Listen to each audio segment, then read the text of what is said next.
Okay, let's unpack this. Have you ever looked at a map and felt like it was telling you a secret? Not just where things are, but why they are, and what that means for global power. Uh-huh. Today, we're diving into the ideas of a fascinating, perhaps even a bit chilling figure whose insights into geography still profoundly shape our understanding of the world, even decades after his death. Definitely. A name maybe not everyone knows, but whose influence is just huge. Exactly. We're talking about Nicholas J. Spykman, a pivotal yet often overlooked geopolitical thinker. This deep dive will explore his famous Rimland thesis and his rather stark, unsentimental view of how geography dictates global power dynamics. Right, it's that raw perspective. It strips away idealism, gets right to the core of survival and power, what people often call real politics. Yeah, exactly. What truly stands out, I think, is that Spykman, writing during the tumultuous years of World War II, laid out a framework that feels incredibly contemporary, almost like he was looking right into our present day. It's uncanny, isn't it? It really is. So our mission today is to uncover how his heartlessness of the map philosophy, his surprisingly accurate predictions about the Americas, and his crucial insights into the Rimland offer a shortcut to understanding the complex power configurations you see playing out right now. Okay. We'll explore his ideas not just for what they are, but why they matter to you, right here, right now. And just so everyone knows, all the material we're drawing from today comes through the insightful lens of Robert D. Kaplan's work, which really synthesizes Spykman's original writings brilliantly. Good context. So let's start with the man himself. So who was this guy, Nicholas J. Spykman? I mean, his background alone is intriguing. Born in Amsterdam, 1893, but he eventually became a naturalized American citizen. There you go. His early career, this is fascinating, from 1913 to 1920, saw him as a foreign correspondent. He traveled extensively across the Near East and then the Far East. And this wasn't just tourism. Yeah. This was during and right after World War I. Exactly. It was a front row seat to the ruthless, unsentimental mechanics of global power. That direct observation must have profoundly shaped his conviction that geography wasn't just lines on a map, but the ultimate arbiter of nations' fates. You could see how that experience would lead to a less idealistic view of the world, seeing it raw like that. Absolutely. After his reporting days, he shifted into academia, earned degrees at UC Berkeley, taught there for a bit, but his real academic mark was made at Yale. He founded the prestigious Institute of International Studies there in 1935. A big deal. And he clearly had a major impact on his students. Huge influence, instilling in them this core awareness that geography was the principal means, the main tool, to assess the dangers and opportunities his adopted country, the U.S., faced globally. It's a very specific lens to teach. It is. Sadly, he died young, only 49, from cancer in 1943. But not before publishing his seminal work the year before, 1942, America's Strategy in World Politics, the United States and the Balance of Power. And that book, wow, we argue, and Kaplan certainly does, that it offers a framework for understanding the post-Cold War world even more profoundly than Mackinder's earlier work. Why do you think that is? More so than Mackinder? Well, partly timing, right? Spykman lived later, experienced more of the 20th century shifts. He really updated and refined some of those foundational geopolitical ideas for a rapidly changing international landscape. He saw World War II unfolding. Makes sense. He had more data points, so to speak. Exactly. And stepping back to see the larger context, Spykman was part of this really crucial wave of European immigrants in the mid-20th century. Think figures like Robert Strauss-Hupé, Hans Morgenthau, even Henry Kissinger later on. Ah, the realists. Precisely. These were individuals who'd found refuge in the United States, but they felt this strong compulsion, almost a duty, to temper what they saw as American idealism with a more pragmatic, harder-edged brand of realpolitik. They thought America was naive. Dangerously naive, perhaps, especially about the realities of international power. They wanted to infuse a more, let's say, unsentimental view of the world into American foreign policy, particularly given the global conflicts raging around them. Okay, so that brings us to his core philosophy, because here's the crucial pivot. Spykman was utterly dismissive of idealism and sentimentalism in foreign policy. He saw it as a common yet dangerous characteristic of American thinking back then. Right. For him, geography was everything, period, full stop. He famously saw no respite from the heartlessness of the map and the consequent struggle for space. That sounds incredibly bleak, doesn't it? But for him, it was just the foundational truth. Bleak, but maybe just realistic in his view. His core philosophy rested on several really stark tenets. First, he believed the United States' greatness wasn't primarily from its democratic ideas or values. Which is controversial in itself. Absolutely. But because of its most favored state location, that direct access to both the Atlantic and Pacific Oceans, that geographical advantage, he argued, was paramount for its rise to power. Location, location, location. Pretty much. Second, he viewed international society not as some, harmonious collective, but as a society without a central authority to preserve law and order. Basically, anarchy. Pure anarchy, yeah. Where all states are just locked in this relentless struggle for self-preservation. And finally, for Spykman, this search for power was synonymous with survival itself. Not optional. Necessary. Exactly. He held that statesmen could strive for universal values, like justice, fairness, tolerance, but, and this is the kicker, only so far as those values didn't interfere with the quest for power. Wow. You put it so starkly. The search for power is not made for the achievement of moral values. Moral values are used to facilitate the attainment of power. I mean, that's a challenging thought for anyone who believes in a more benevolent international order. It really is. That statement, moral values are used to facilitate the attainment of power, is incredibly stark. It can almost, echo someone like Karl Haushofer, the Nazi geopolitical theorist. That's a disturbing comparison. It is. And it's crucial to draw the distinction. How do we reconcile such a heartless view without endorsing aggression? The fundamental difference is that Spykman, unlike Haushofer, believed in the safety of a balanced power system. Okay, balance is key. Balance is absolutely key. For him, the constant struggle for power wasn't for domination, but for equilibrium, a state where no single power could become so dominant as to threaten global peace. He surprisingly argued this delicate balance actually preserves the peace and even aligns, in his view, with Christian ethics by preventing tyranny. That's an interesting justification. It is. So while his language might sound brutal, his ultimate aim was stability through balance, not a world dominated by one ruthless power. He was dissecting the mechanics of power, not necessarily endorsing unchecked aggression. That distinction is everything. #tag2, the Americas through Spykman's geographic lens. Okay, so let's apply this lens. What does this all mean for the map we usually see, particularly the Americas? Spykman had this clear conviction. History is made in the temperate latitudes. Right, the moderate climate zones. And he specified it further, arguing that because very little of the southern hemisphere's landmass lies in this temperate zone, history is primarily made in the temperate latitudes of the northern hemisphere. Okay, why there specifically? He leaned on the reasoning of James Fairgrieve, who was a contemporary of Mackinder.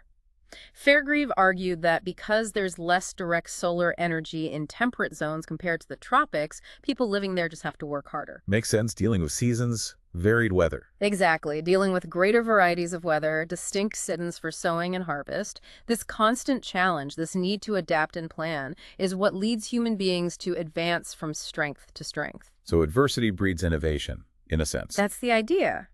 And think about the poles. The South Pole, a vast continent surrounded by ocean. But the North Pole, an ocean surrounded by a near unbroken ring of land. And that land is where humans have been most productive.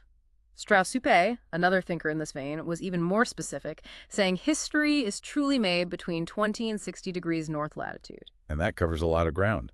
A massive swath. North America, Europe, the greater Middle East, North Africa, most of Russia, China, the bulk of India. It lines up pretty well with Mackinder's wilderness girdle concept, too. So, for the United States. Its critical advantage, according to Spykman, was occupying the last great, relatively empty tract of this temperate zone that wasn't settled by urban civilization until the European Enlightenment.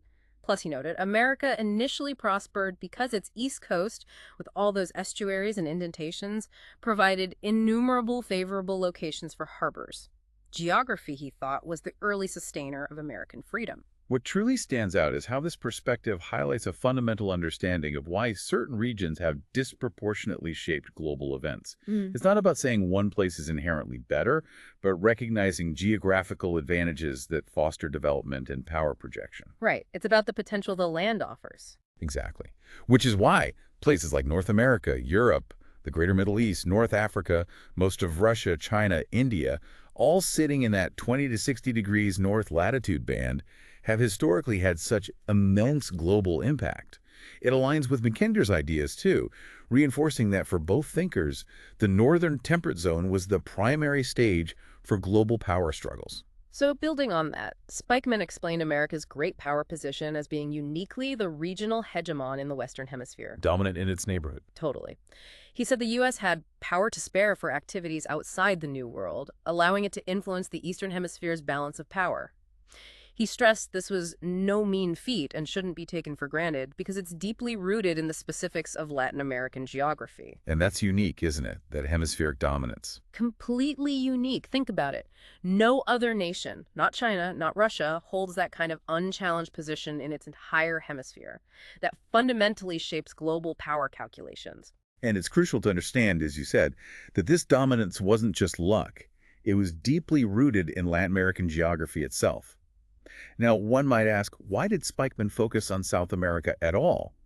Mackinder largely ignored it. Good question. Mackinder was all about Eurasia.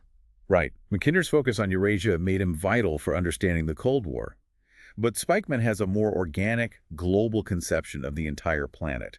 He saw it all as interconnected. Which makes him more relevant today, arguably. I say so, yes. More relevant than Mackinder in an age where really every place can affect every other place. He saw the globe as a truly interconnected system.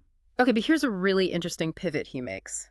Spykman identified the strategic and geographic heart of the New World as what he called the American Mediterranean, the greater Caribbean Sea, including the Gulf of Mexico. The American Med. I like that term. Yeah.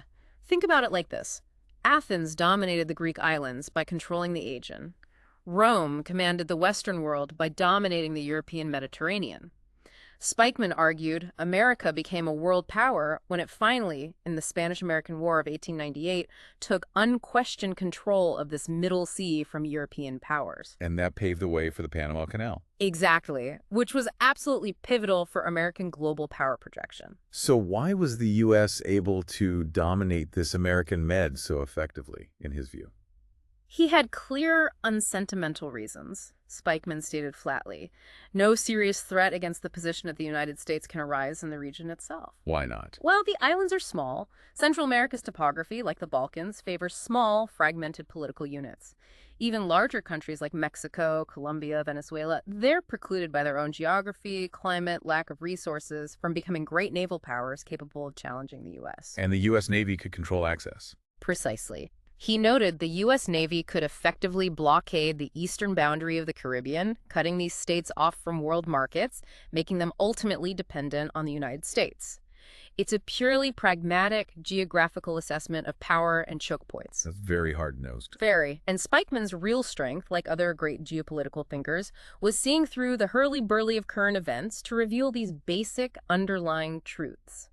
And the basic geographical truth of the Western Hemisphere, he argued, isn't the usual North America-South America split. Oh, what did he see instead? He saw the real divide as between the area north of the equatorial jungle dominated by the Amazon and the area south of it.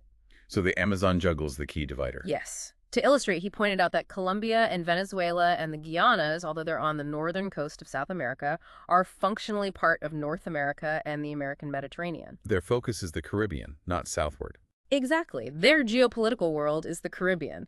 They have relatively little interaction with countries south of the Amazon jungle, despite being on the same continent.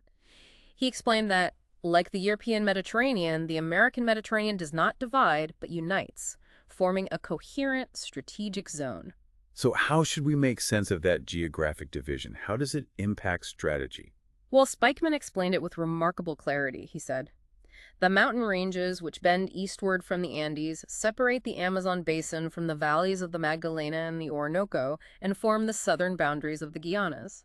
Beyond this lies the enormous impenetrable jungle and tropical forest of the Amazon Valley. Right, a massive barrier. Huge. And he continued. The river and its tributaries offer an excellent system of communications from west to east, but they do not provide transportation for movements north and south. So easy travel along the river, but hard to cross it north-south. Exactly. So just like North Africa is part of the Mediterranean world but cut off from Africa proper by the Sahara, the northern coast of South America is part of the Caribbean world, effectively severed by geography from South America proper.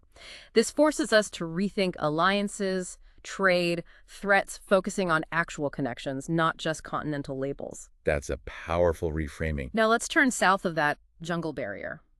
Spykman argued that geography works to significantly marginalize the geopolitical importance of the southern half of South America. Okay, how so? Consider the West Coast. It's literally crushed between the Pacific Ocean and the Andes, the highest mountains outside the Himalayas and nearby ranges. The valleys through the Andes are narrow and few, unlike the Appalachians. The rivers aren't navigable. So isolated. Very isolated. Countries like Chile and Peru are 8,000 miles across the Pacific from East Asia, thousands of miles from the U.S. coasts. This remoteness keeps them far from global communication and migration channels, limiting their ability to build great navies. He noted only central southern Chile is even in the temperate zone. Hence Kissinger's quip about Chile being a dagger thrust at Antarctica. Huh. A bit harsh, but geographically pointed. What about the East Coast? Also remote and isolated. Remember, South America isn't directly below North America, it's shifted east. So the populated parts of the Atlantic coast from Rio down to Buenos Aires, far south of the Amazon, are actually no closer to New York than they are to Lisbon in Portugal. Interesting. So distance matters hugely. Hugely. So by dominating the American Mediterranean and being separated from the heart of South America by vast distance and that jumble belt, the U.S., Spykman concluded, has few challengers in its own hemisphere. He even controversially called the Southern Cone less a continental neighbor than an overseas territory for the U.S. Wow. Overseas territory. That really underscores the strategic detachment he saw. It does. It emphasizes its relative isolation from core American power dynamics. What truly stands out is that this geographical reality ensures the U.S. has few challengers in its own backyard, a unique position globally. It might seem abstract, but it has profound implications for U.S. power projection. That overseas territory comment, while provocative, highlights the strategic isolation of the Southern Cone relative to the Northern Hemisphere's power dynamics. Meaning the U.S. can focus elsewhere. Precisely. Because its home hemisphere is so stable, strategically speaking. But, as always, there's a flip side. This unifying Caribbean basin, Spykman seemed to sense, also held potential downsides. He presaged modern challenges he couldn't have known about specifically. Like what? Well, take the drug war. The flow of cocaine and marijuana from Colombia up through Central America and Mexico to the U.S., it perfectly demonstrates how the Caribbean basin unites rather than divides in a negative way. The so-called drug war is a salient lesson in geography, directly threatening the U.S. in its hemispheric backyard. The connections work both ways. Exactly, and the same applies to political radicalism. Think about Hugo Chavez in Venezuela. His populist anti-American stance was a threat not just because he allied with Russia and Iran, but because he did so from his perch on the Caribbean basin. Location amplified the threat. Spykman would argue precisely that. Were he situated below the Amazon rainforest in the Southern Cone, he would have been less of a threat. His geographical position mattered immensely. Makes sense. And then there's globalization, the information age, collapsing distances, labor migration. It's brought the U.S. into an uncomfortably closer relationship with an unstable Latin America around the Caribbean. What was once just a U.S. Navy domain is now part of the very fabric of American life. So even without predicting specifics, how could Spykman foresee these kinds of developments back in the 1940s? That's the fascinating part, isn't it? It seems his single-minded focus on the immutable truths of geography allowed him to see the foundational realities, the things that persist despite changing tech or politics. He understood that geographical connections, seas, rivers, climate zones, would continue to shape human interaction and power, regardless of specific events. His framework was just robust enough. Exactly. It could absorb and explain phenomena decades later just by applying that geographical lens. He saw the underlying blueprint of power. Now, thinking back to his time, World War II, he had the Nazi threat uppermost in his mind. And he saw the separation of the U.S. from southern South America as both an advantage and a vulnerability. How so? Advantage. The U.S. didn't need to master the Southern Cone like it did the Caribbean. Vulnerability. The U.S. had no special geographical advantage if that region was threatened by an adversary from Europe, like Nazi Germany. Okay. He focused on that Southern Cone area from Rio southward, calling it the equidistant zone. It had productive agriculture, 3/4 of South America's population then, major cities like Rio and Buenos Aires. So, strategically significant, even if remote. Right. He worried about it becoming part of an Axis encirclement strategy. He argued that a breakup of the Americas into a free North and an Axis-dominated South would end U.S. hemispheric dominance. He even warned isolationists who thought focusing on the hemisphere meant avoiding war with Germany. What was his warning? He said they overlooked the fact that even if the U.S. could have avoided war with Germany over Europe, it could not have avoided a struggle with Germany for hegemony over South America. He saw conflict as inevitable if Germany gained a foothold there. That's a powerful point. Even if the Axis lost, his warning still resonates, doesn't it? It really does. Europe, Japan, China, they've all made very deep inroads in trade with Spykman's equidistant zone. There's no guarantee the U.S. will remain the dominant outside power there. Less than 20% of its trade is with the U.S. now. And travel time reinforces that. Exactly. Flying time from New York to Buenos Aires is about 11 hours, same as flying to the Middle East. So, the Axis threat is gone, but the principle of geopolitical competition for influence in this remote yet significant region remains. Spykman's geographical focus shows us the world we currently inhabit, where distance shrinks, but strategic importance and potential competition persists. Okay, so moving beyond the Americas. Spykman was a generation younger than Mackinder, and definitely drew inspiration from them. Latin America was a bit of a side focus. His central concern, like Mackinder's, was Eurasia. The world island. Exactly. No. Mackinder's work famously suggested this struggle between heartland-dominated land power versus sea power, often favoring land power's potential to dominate Eurasia. Right, the idea that controlling the core gives you the advantage. And Spykman essentially acknowledged Mackinder's influence, even as they differed on the relative importance of sea and land power. How did Spykman frame Russia's position? He noted how for 200 years, since Peter the Great, Russia had relentlessly attempted to break through the encircling ring of border states and reach the ocean.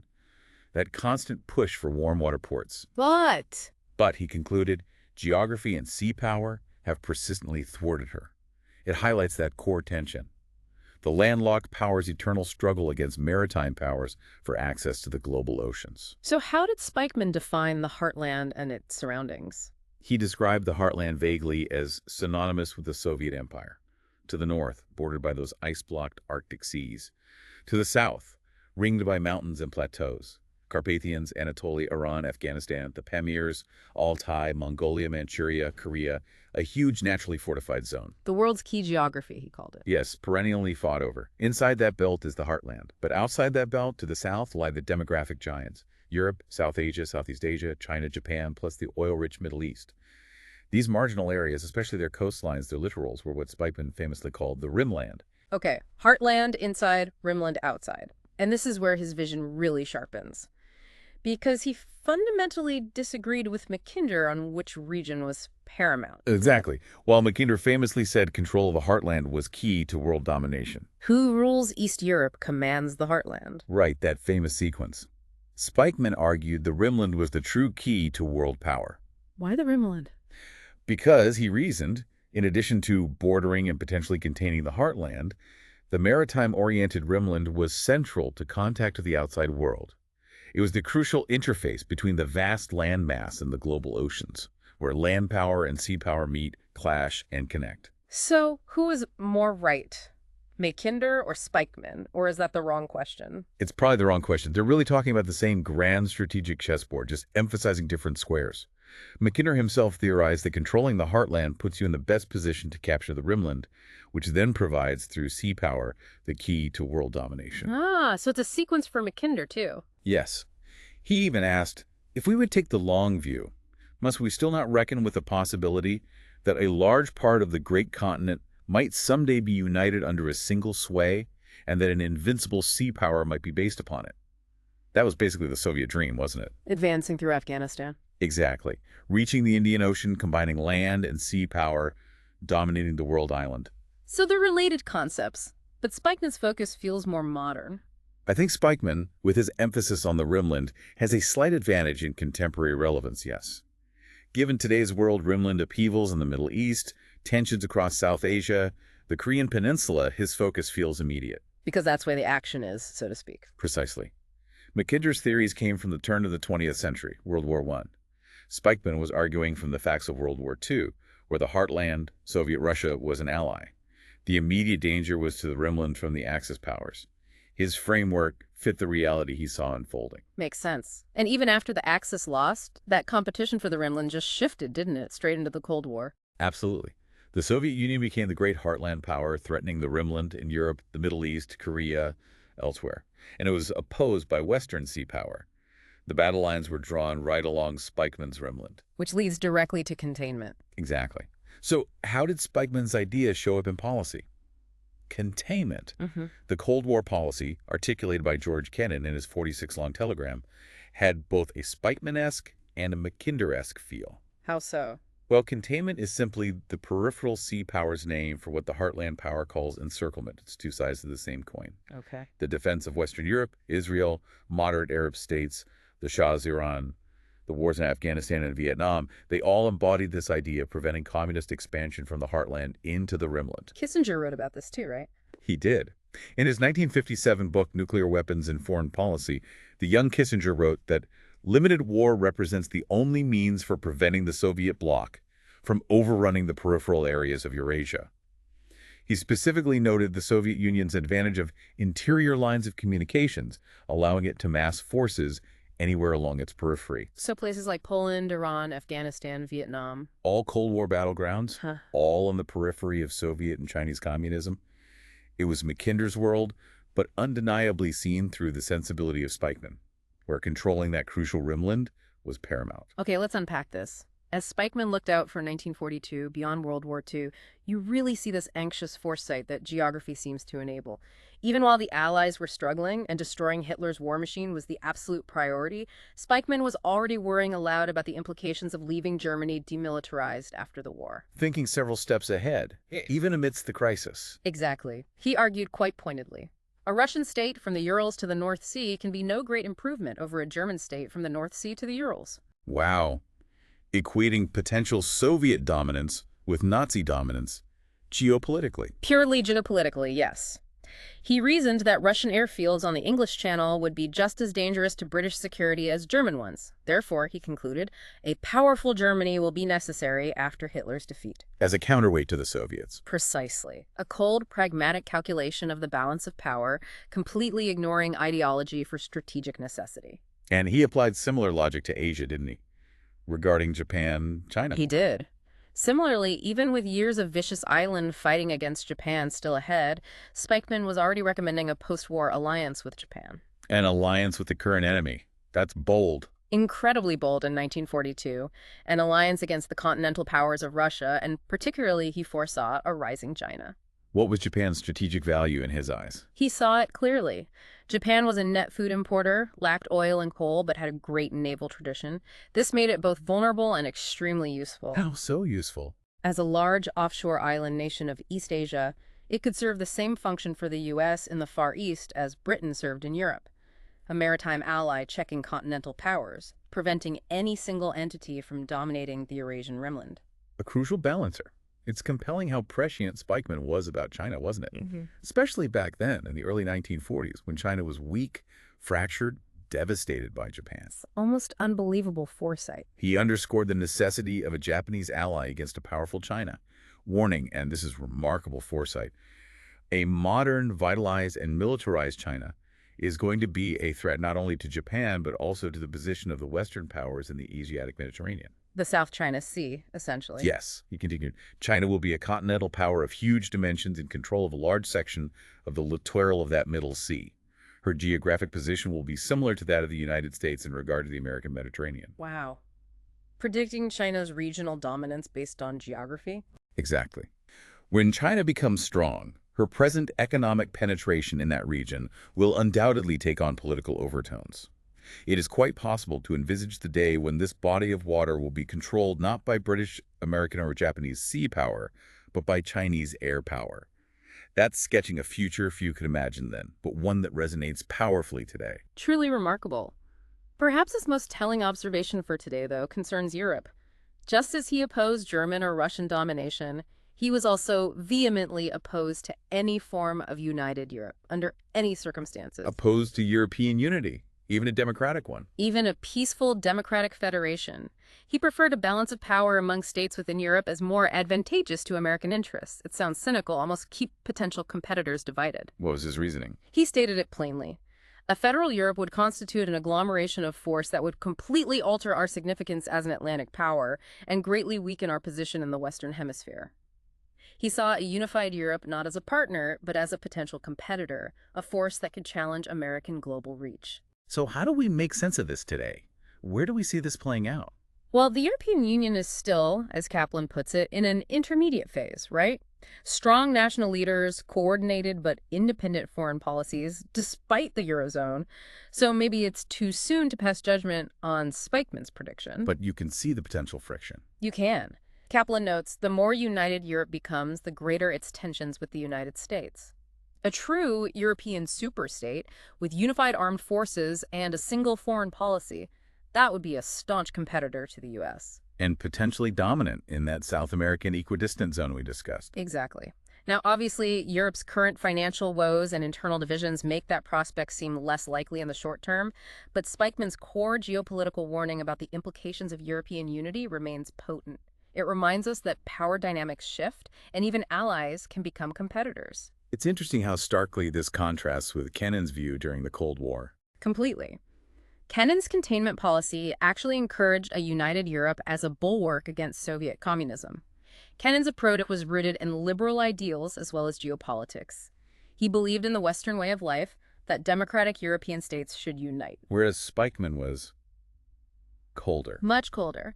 What truly stands out is that Spykman was even more cold-blooded than Kennan, who was himself a hardcore realist. Spykman simply would not let any elements outside of purely geographical ones enter his analysis. It wasn't that he didn't believe in democracy. No, not necessarily. It's not that he didn't believe in democracy or a free society. It's that he didn't feel their existence had much role in geopolitical analysis. He saw his job not as improving the world, but simply saying what he thinks is going on in it. Pure observation stripped of values. Exactly. It's this very unsentimental, ice-in-his-veins sensibility that let him see beyond Kennan, beyond the Cold War itself. His analysis was just bare, unvarnished map logic. And thus, in 1942, he could write words that still resonate powerfully today. What did he say? Only statesmen who can do their political and strategic thinking in terms of a round Earth and a three-dimensional warfare can save their countries from being outmaneuvered on distant flanks. With air power supplementing sea power and mobility again the essence of warfare, no region of the globe is too distant to be without strategic significance, too remote to be neglected in the calculations of power politics. He was sketching the interconnected, globalized world we now inhabit. #5, the round Earth, and the future of geopolitics. So what does this all mean for you, the listener, and the world you live in? Spykman's insights resonate deeply with our current reality, don't they? They really do. Because of air power, expeditionary military capabilities, especially America's, the entire Earth is, as he put it, in play. Not just for the U.S., though. No, exactly. It's in play for everyone in Mackinder's closed system, thanks to modern communications technology, which is related to air power.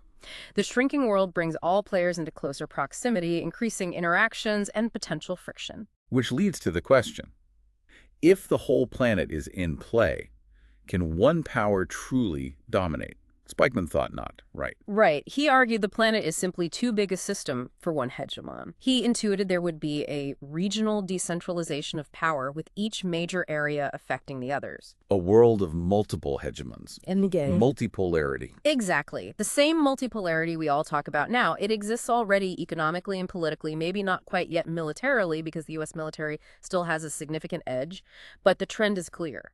He foresaw this emerging world of regional behemoths, the U.S., the EU, China, India, Russia. Plus influential middle powers. Right. Turkey, Iran, Indonesia, Vietnam, Brazil, all bearing out his observations, creating this complex web of competing and cooperating powers. What I find particularly striking, going back to his methods, are Spykman's most arresting insights, which Kaplan notes he derived by staring at maps from different angles, especially using a northern polar map. Looking down from the top of the world, what does that reveal? Two things stand out, apparently. First, the sheer concentration of land masses in the northern hemisphere. Second, their starfish-like dispersion from the North Pole outwards towards Africa, South America, Australia. And that's different from a South Pole view. Completely different. A southern polar projection shows water nearly everywhere. The northern view reveals how relatively close the northern continents are, while the southern continents seem far apart. The projection exaggerates that southern distance a bit, though. It does, but Kaplan argues it symbolically reflects their real remoteness from each other. Australia from South America from Africa. So the key takeaway is the geographically close relationship between North America and Eurasia. That, Spykman believed, constitutes the baselines of world politics. And the southern continents. They achieve geopolitical significance primarily through their relationships with the northern continents, not so much with each other. That really highlights the organic link between North America and Eurasia, doesn't it? We often think of the vast Pacific separating the U.S. West Coast from East Asia. But the polar route shows it differently. It's just a matter of flying north to Alaska, then south across the Russian Far East, and you're in the temperate zones of Japan, Korea, China. Which raises the question, what happens as the world warms, particularly the Arctic? Exactly. The Arctic will give new meaning to sea power, and especially air power, as ice melts and routes open. Supersonic transport might cut travel times dramatically. The increased use of polar routes will inevitably lock the U.S., Russia, and China in an ever-tighter embrace. So geography becomes more crucial as it gets easier to traverse. Counterintuitively, yes.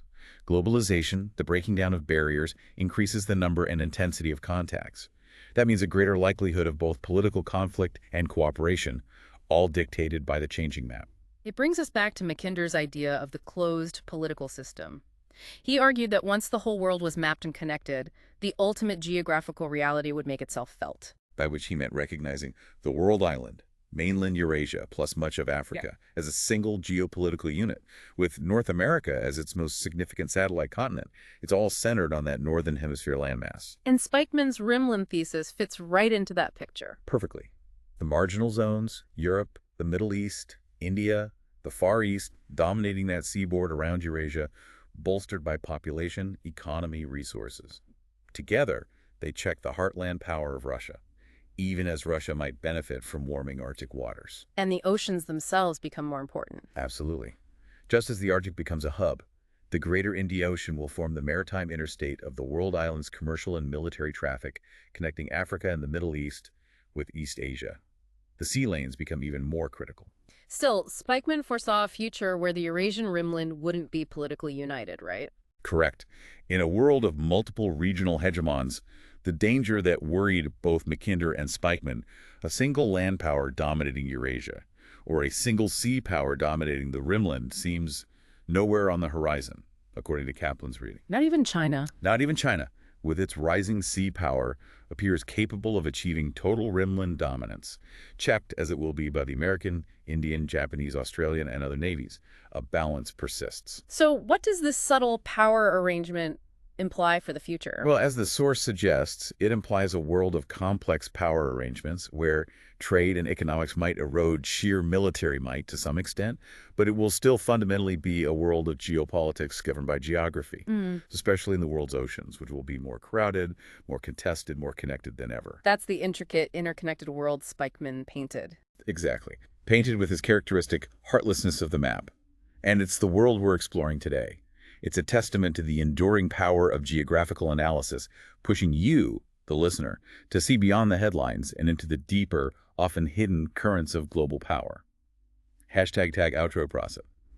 So we've unpacked Nicholas J. Spykman's profound, often stark vision of geopolitics.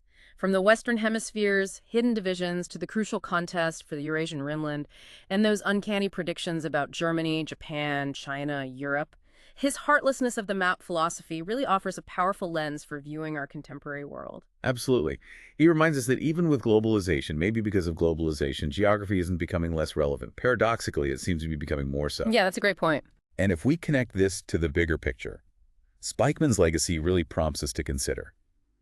In an era of rapidly shifting alliances, incredible technological leaps, and climate change fundamentally altering our physical world, how might these immutable truths of geography continue to secretly dictate the grand chess game of international power, often in ways we least expect? It challenges you, doesn't it? It really does. It challenges you to look at the map, not just as lines showing land and sea, but as a dynamic blueprint of power. Yeah. A kind of silent guide to the world's most enduring conflicts and collaborations. So keep an eye on that map and maybe challenge your assumptions about how the world works. Hopefully this deep dive has given you some new ways to think about the fascinating world of geopolitics.